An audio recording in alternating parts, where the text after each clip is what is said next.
आदरणीय अतिथिगण, सम्मिलित परिवारजन,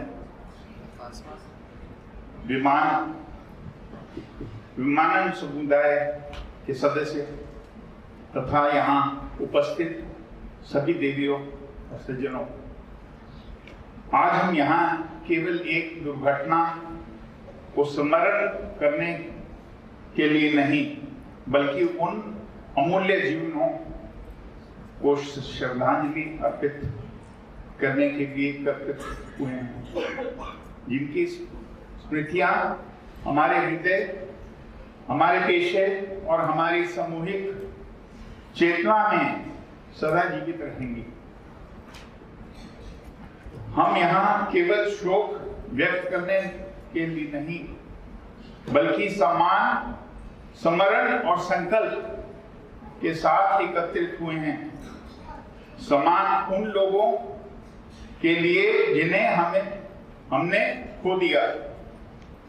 इस बात का उनकी विरासत हमको सत्य, न्याय और सुरक्षित भविष्य की दिशा में आगे बढ़ने की प्रेरणा देती रहेगी।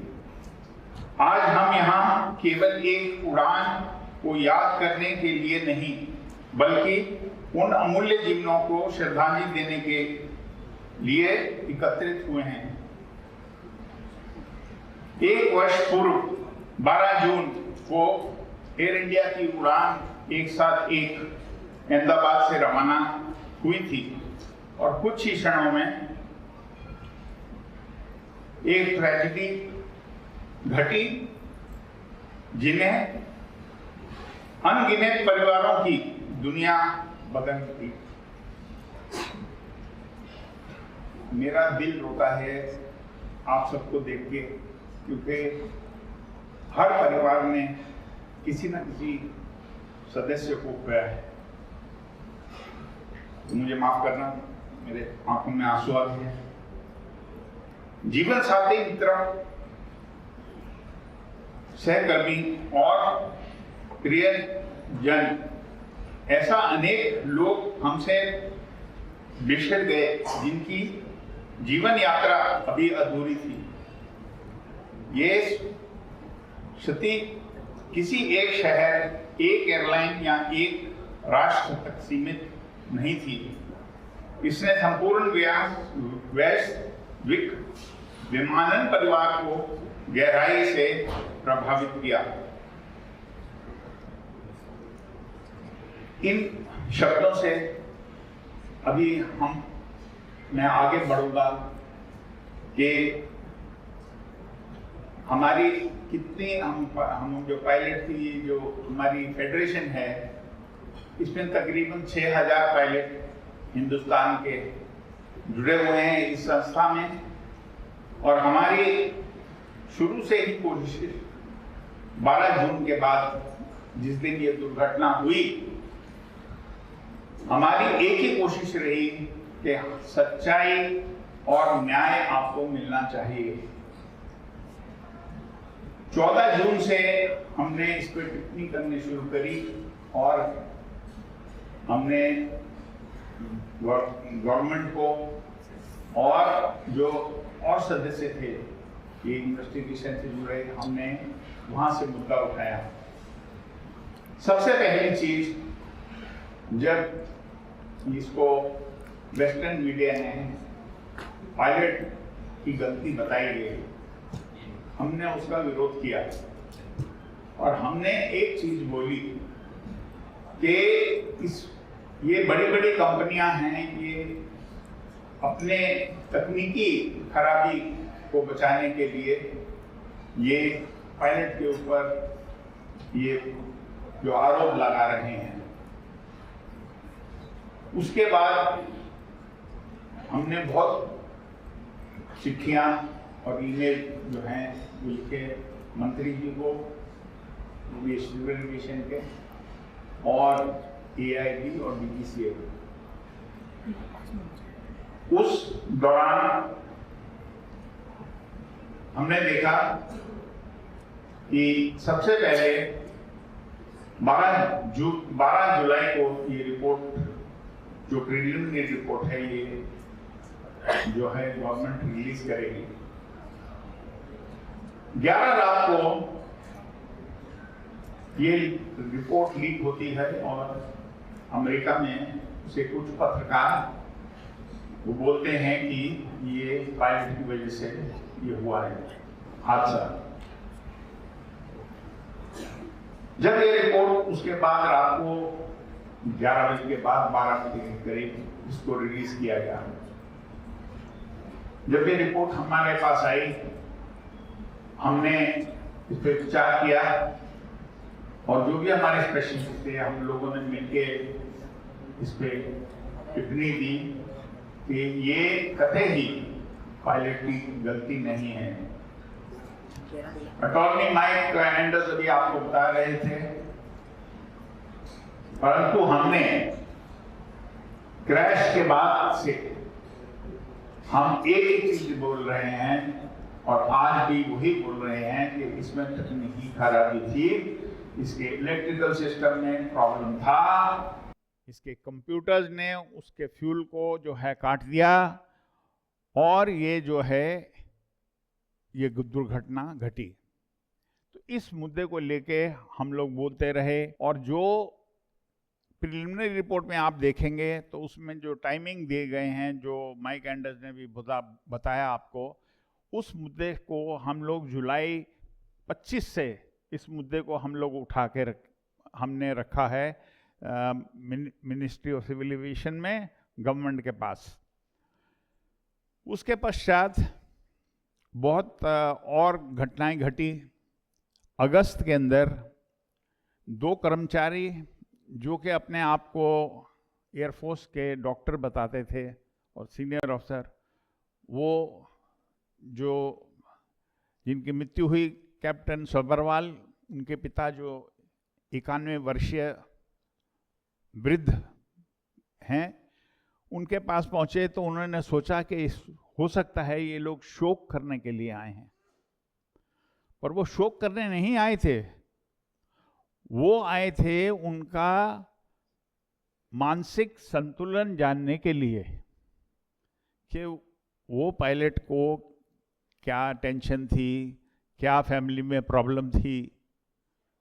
तो उनके पिताजी को मैं बहुत बार मिला हूँ, तो वो इतने बूढ़े इंसान जो कि एक अपने लड़के पे ही निर्भर थे, तो उनसे रुका नहीं गया और उन्होंने उनको बोला कि आप अगर अफसोस करने नहीं आए हैं तो आप जा सकते हैं।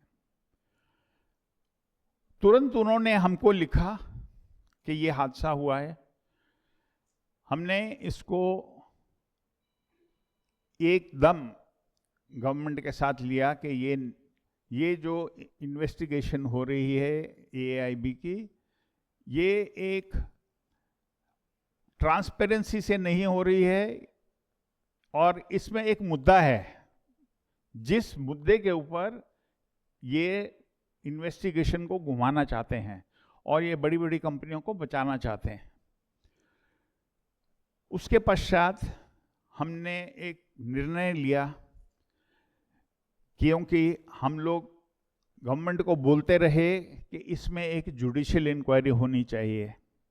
अगर आप सबको याद हो तो कुछ वर्ष पहले एयर इंडिया एक्सप्रेस का एक विमान का हादसा हुआ था मैंगलोर में, उसका जुडिशियल इंक्वायरी हुआ था। उसमें भी एक पैसेंजर बचा था, बाकी सबकी मृत्यु हो गई थी। वहाँ जुडिशियल प्रोब जो हुआ था वो एक रिटायर्ड एयर मार्शल गोखले करके हैं, उनके नेतृत्व में ये इन्वेस्टिगेशन हुई। अगर आप उस इन्वेस्टिगेशन को देखें तो वो एक इन्वेस्टिगेशन ने एक चीज़ बताई कि उसमें जो एक तो ट्रांसपेरेंसी है, कोई भी उसमें विटनेस आ सकता है, ये सब चीज़ें हुई। तो हमने ये मांग की कि अब हम जब गवर्नमेंट हमारी बात नहीं सुन रही थी कि जुडिशियल प्रोब होगा, तो हमने उनके कैप्टन सब्बरवाल के पिताजी को हमने मनाया कि आप को पिटिशनर बनिए हमारे साथ और हम इस मुद्दे को सुप्रीम कोर्ट में लेके जाएंगे, क्योंकि हमने ये सोचा कि सुप्रीम कोर्ट एक ऐसी संस्था है जहां से कि जस्टिस मिल सकती है। तो हम अक्टूबर के अंदर हम लोग सुप्रीम कोर्ट में चले गए। सुप्रीम कोर्ट ने एक इंटरिम रिलीफ दिया कि ये बहुत जल्दी एक पायलट के ऊपर आपने ये आरोप लगा दिया है और आगे हम रिस्ट्रेन करते हैं किसी को भी, मीडिया को या किसी को भी, कि ये जब तक इसकी इन्वेस्टिगेशन नहीं होती आप ऐसे ब्लेम नहीं कर सकते। अभी वो किस्सा हमारा सुप्रीम कोर्ट में चल रहा है। अभी स्लो ट्रैक पे हो गया है क्योंकि 3 तारीखें पड़ चुकी हैं और 3 तारीखों में उन्होंने अटॉर्नी जनरल जो हैं उन्होंने एफिडेविट फाइल नहीं किया AIB की तरफ से, तो आगे वो कार्रवाई नहीं हो पाई और अभी जो है कोर्ट्स जो हैं 1.5 महीने के लिए वो वेकेशन पे हैं। तो ये एक मुद्दा जो कि आपको मैं बताना चाहता था सुप्रीम कोर्ट का। दूसरी चीज, हमको फरवरी मार्च के अंदर हमारे पास बहुत टेक्निकल डेटा इकट्ठा किया हमने, जो कि टेक्निकल जो मैन्युअल्स हैं इसकी, और हमने ये जो अटॉर्नी माइक एंडर्स ने आपको बताया ये रैट का रैम एयर टर्बाइन, ये हमने मुद्दा उठाया फरवरी मार्च के अंदर मिनिस्ट्री के साथ, और हमने कहा कि इसमें खराबी है। ये रैट जो है, ये जो फोटो दिखाई जा रही थी आपको, ये हमने मार्च में हमने टेकअप कर लिया गवर्नमेंट के साथ कि ये रैट जो है ये डिप्लॉयड है और ये एक चीज का ऐलान करता है कि जहाज के अंदर तकनीकी खराबी थी, क्योंकि जो AIB ने प्रिलिमिनरी रिपोर्ट दिया उसके अंदर जो टाइमिंग थे वो गलत थे। आपको मैं बताना चाहूँगा तकनीकी जानकारी से कि जो रैम एयर टर्बाइन है, ये एक छोटा सा पंखा जो दिखाया गया था आपको, ये पंखा जो है मॉडर्न जहाज़ों पे और किस वजह से निकलता है, तो इसके 3 कारण हैं। एक, अगर दोनों इंजन फेल हो जाएं। दूसरा, अगर सारी बिजली फेल हो जाए जहाज के ऊपर। तीसरा, अगर उसका जो है सारे हाइड्रोलिक सिस्टम जो हैं वो फेल हो जाएं। ये 3 किस्सों में ये डिप्लॉय होता है। तो इंजन तो दोनों चल रहे थे, आपने देखा कि वो तो टेक ऑफ के दौरान ही पंखा नीचे आ गया, तो वो थ्योरी जो है वो गलत हो गई AIB की। दूसरी, हाइड्रोलिक फेलियर हुआ नहीं, तो क्या हुआ? हुआ ये कि इलेक्ट्रिकल प्रॉब्लम थी। हमको मालूम चला है कि एक एयरक्राफ्ट के अंदर एक जितने भी मॉडर्न जहाज हैं उसके अंदर एयरक्राफ्ट हेल्थ मॉनिटरिंग सिस्टम रहता है, जो कि बैकग्राउंड के ऊपर वो डेटा को ट्रांसफर करता है सैटेलाइट के थ्रू। इस केस में इनमारसेट थी जो कि UK बेस्ड है, और इसके थ्रू जो सर्विस प्रोवाइडर था वो सीता कंपनी थी, जिसके थ्रू ये एयर इंडिया और बोइंग को ये डेटा जाता है कि इंजन जो चल रहे हैं उसका क्या, उसका ऑयल प्रेशर है, ऑयल टेम्परेचर है, उसकी क्या उसकी स्थिति है, और इलेक्ट्रिकल पावर क्या चल रही हैं। तो ऐसे कितने 100 जो पैरामीटर्स हैं वो ट्रांसमिट होते रहते हैं। तो हमें सूत्रों से जानकारी कहीं से मिली कि ऐसे 10 कोड हैं जो ट्रांसमिट हुए थे टेक ऑफ के पहले, और ये जो कोड हैं इसको डीकोड सिर्फ जो है बोइंग कर सकता है और कोई नहीं। तो हमने ये मुद्दा भी मार्च में उठाया। तो ये जब हमने जानकारी जानी कि बहुत प्रॉब्लम है। उसके बाद हमें खुलासा हुआ कि ये 10 नहीं है, ये तो और भी बहुत हैं। 15 मिनट पहले जहाज के चलने से इसमें और कोड्स भी ट्रांसमिट होते रहे हैं। उसका हमारे पास अभी तक सबूत नहीं मिला है जो कि हम टेकअप कर सकें। उसके पश्चात आपको मैं बताना चाहूँगा कि मार्च के पहले हमने बहुत चिट्ठियाँ लिखी हैं, आप लोगों को मैंने पूरी फाइल बना के मैंने आपके साथ शेयर की है, कोई जवाब नहीं आता था। तो मार्च से जो हम चिट्ठियाँ लिख रहे हैं अपनी संस्था से, उसकी एक कॉपी हमने मार्क करनी शुरू करी प्राइम मिनिस्टर ऑफिस को। उसके पश्चात हमें जवाब आने शुरू हो गए चिट्ठियों के। जब जवाब आते हैं तो वो जो हमारी चिट्ठियां हैं जो हमने लिखी थी, जो मैंने आपको बताया कि उसमें रेड पहले डिप्लॉय हुआ, जिसकी तस्वीरें हमने खींची, हमने उस पर टिप्पणी करी कि इसका जो इलेक्ट्रिकल पावर है वो 10 सेकंड में आता है, हाइड्रोलिक पावर जो है 17-18 सेकंड में आता है, और 6 सेकंड लगते हैं ये रैट को डिप्लॉय होने में। और ये इसके कोड्स हैं, इसको डिकोड कौन करेगा? तो ये हमने जब सब लिखा तो उसका जवाब आया कि हम कार्रवाई कर रहे हैं और देख रहे हैं। तो अभी जैसे वो जवाब देते हैं हमारी किसी भी चिट्ठी का, तो वो पब्लिक डोमेन में आ जाती है। तो उस जो भी चिट्ठी वो गई है उसके ऊपर उनको एक्शन लेना पड़ेगा, वो उसको रद्द नहीं कर सकते। तो उसके पश्चात हम लगातार चिट्ठियां लिख रहे हैं। हमको जब भी कोई इंफॉर्मेशन मिलती है, हम लोग हवा में बात नहीं करते, हम उसके जो टेक्निकल मैनुअल हैं उसके तहत हम लोग चिट्ठियां लिखते हैं। आपको मैं बताना चाहूँगा कि जहाज जो है ये बना बोइंग का। बोइंग अकेला जहाज पूरा नहीं बनाता है, इसके जो इंजन हैं वो जीई के, वो भी अमेरिकन कंपनी है। इसमें जितने एवियोनिक्स हैं वो बनाए हनीवेल ने, वो भी अमेरिकन है। सबसे बढ़िया बात कि जो प्रिलिमिनरी रिपोर्ट आई, जबकि आपको इन्वेस्टिगेशन में आपको कुछ पता ही नहीं, शुरू में आपने क्लीन चिट दे दिया ये तीनों कंपनियों को और एयर इंडिया को भी।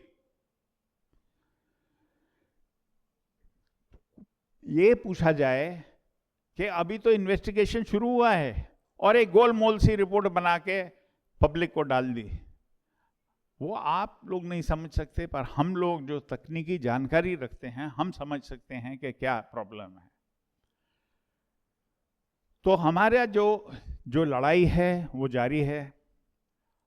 हमारा हृदय, जितने पायलट हैं हिंदुस्तान के, विश्व भर में जितने पायलट्स हैं, मेरे को बहुत यूनियंस के, बहुत पायलट्स के एसोसिएशन, फेडरेशंस के मेरे को ईमेल्स आते हैं, हमारे साथ जुड़े हुए हैं, और सब चाहते हैं न्याय मिलना चाहिए, सच्चाई सामने आनी चाहिए। आपको एक बार और बताना चाहूँगा, एआईबी के बारे में हमने एक मुद्दा उठाया था कि एआईबी में जो इन्वेस्टिगेशन बॉडी है इंडिया की, जो गवर्नमेंट ने बनाई है, उसमें कुछ रिक्वायरमेंट्स हैं जो कि इन्वेस्टिगेटर्स को होनी चाहिए। यह आईकाउ एनेक्स्चर 13 में लिखा हुआ है। हमने कहा कि ये आपके पास 6 इन्वेस्टिगेटर हैं इस पूरे भारत में, जिसमें एक तो डायरेक्टर जनरल है, तो इंक्वायरी करने वाले कितने बचते हैं? 5। एक इन्वेस्टिगेटर जो है वो कोई पायलट कहता है, वो छोटा मोटा जहाज कभी चलाता था। एक कोई इंजीनियर है, वो छोटा मोटा जहाज को सर्विस करता था। और 2 जो लोग हैं वो डीजीसी से डेपुटेशन पे आए हैं। तो आईकाउ एनेक्स्चर 13 बोलता है कि ये इंडिपेंडेंट बॉडी होनी चाहिए। यहां ये रिपोर्ट करती है body ministry of civil aviation को। तो ये सारा ही घोटाला है, हमने ये बोला।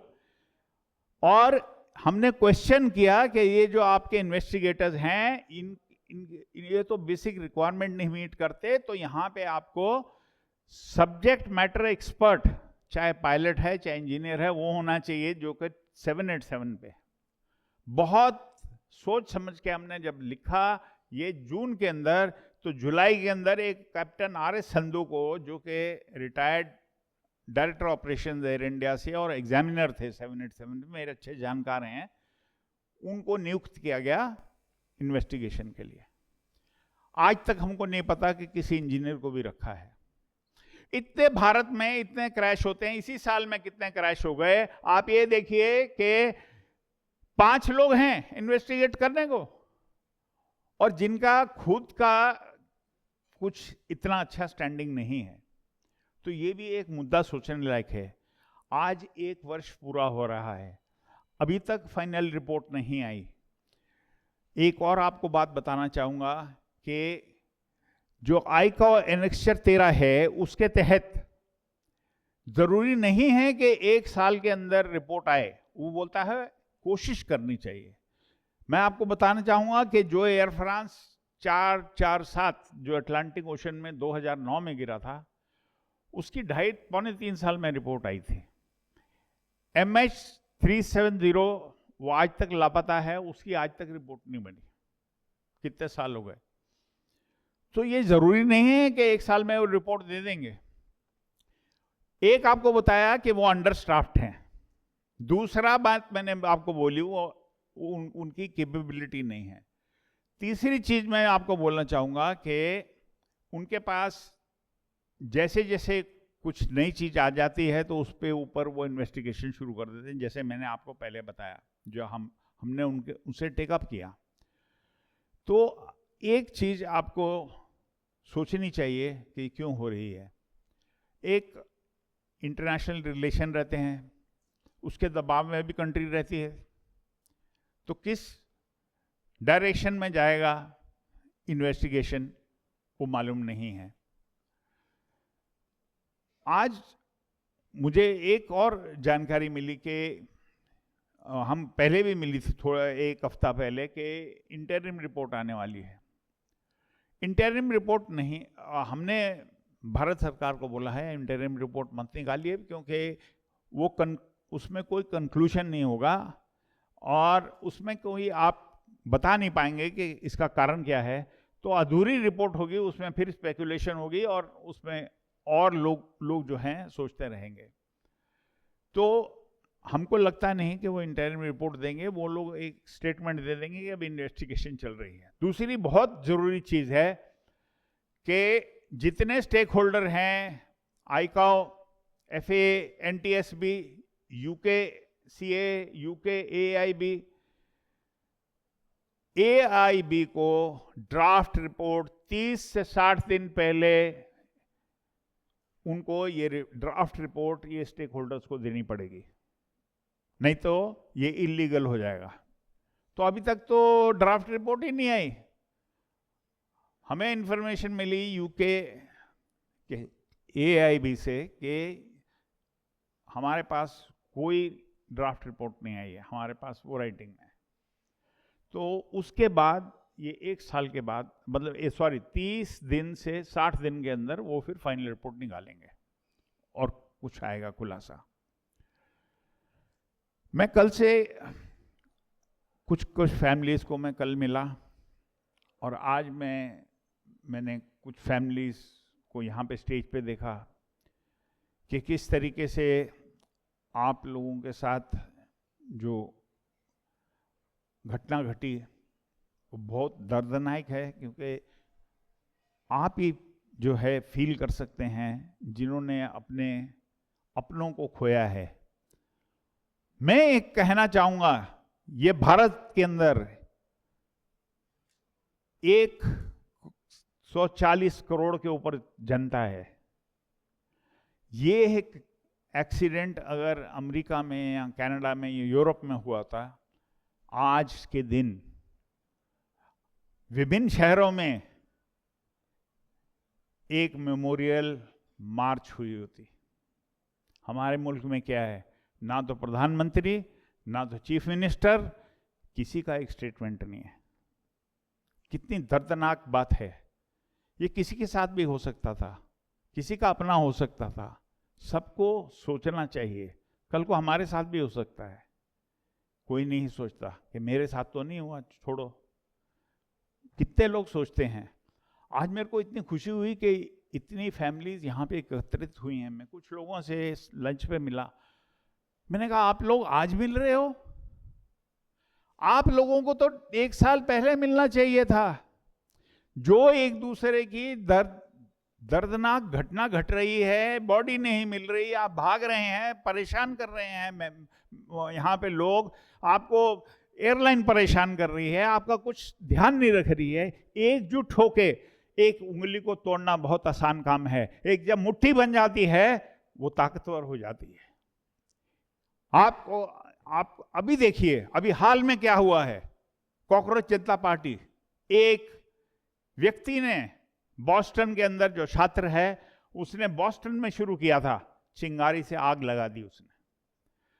मेरी आप लोगों से एक विनती है, आप लोग एकत्रित होइए।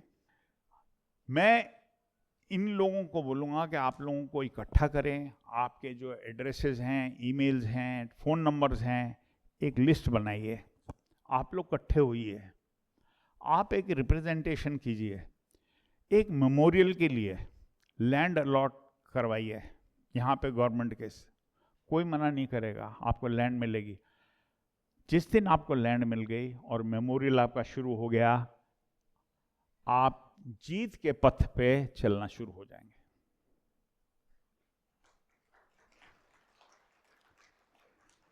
चिंगारी से आग लगेगी। मैं आज भी आपको बताने की कोशिश कर रहा हूं। आप इसको समझिए, आपकी लड़ाई जो है वो वहां से शुरू होगी। क्योंकि आपको मैंने बोला, आप आज सब एक एक करके, वो एक एक उंगली को तोड़ के रख दिया उन्होंने। आज एयर इंडिया बोलती है जी, आपको अटॉर्नी ने भी बोला, मैं भी आपको बोलता हूं कि आप महामूर्ख होंगे अगर आप कॉम्पनसेशन लेके। मैं एयर इंडिया में 22-25 साल काम किया हूं, सीनियर पायलट था, एग्जामिनर था। बट जिस तरीके से एयर इंडिया ने आपको ट्रीट किया है, और वो भी टाटा की कंपनी, बहुत दर्दनाक है। आपको जाके बॉम्बे हाउस में नोएल टाटा जी को मिलना चाहिए, अपनी आवाज उठाइए, उनको जाके मिलिए। कितना एयर इंडिया वाले यहाँ पे आके, आज एयर इंडिया की ये ड्यूटी नहीं थी कि यहाँ पे ये जो यहाँ पे ऑर्गेनाइज किया है, कविराज हैं, आयुष है, ये ऑर्गेनाइज किया है। आप लोग, एयर इंडिया का काम था, कुछ नहीं। जो आपको कॉम्पनसेशन देना है वो इंश्योरेंस कंपनी ने देना है। बट एयर इंडिया आपसे एफिडेविट साइन कराना चाहता है। कभी भी अगर आप करेंगे एफिडेविट साइन, तो अपने पैर पे कुल्हाड़ी मार लेंगे। वो आपको अटॉर्नी माइक एंडर्स ने भी बोला। मैं ये चाहूँगा कि आप जो है इकट्ठे होइए, और जैसे कविराज है और आयुष है, उस सब एक दूसरे के ईमेल आईडी और जो भी आपके मोबाइल नंबर हैं शेयर कीजिए। जो आपके उसमें प्रॉब्लम्स आती हैं, एक दूसरे से शेयर कीजिए। आपका भी भार हल्का होगा। आपकी सोच जो है, आपको उसमें थोड़ी सी वो मिलेगी कि मैं किसी के साथ शेयर कर पा रहा हूँ अपनी फीलिंग्स को। तो हम फेडरेशन ऑफ इंडियन पायलट से आपके साथ हमेशा जुड़े रहेंगे, और आपके साथ कंधे पे कंधा मिला के चलेंगे। और हम चाहते हैं कि आपको जस्टिस मिले, और ये जो एक्सीडेंट हुआ है इसका सही से खुलासा हो, और दोबारा पूरे विश्व में ऐसा दोबारा कभी क्रैश नहीं हो। जय हिंद, नमस्कार।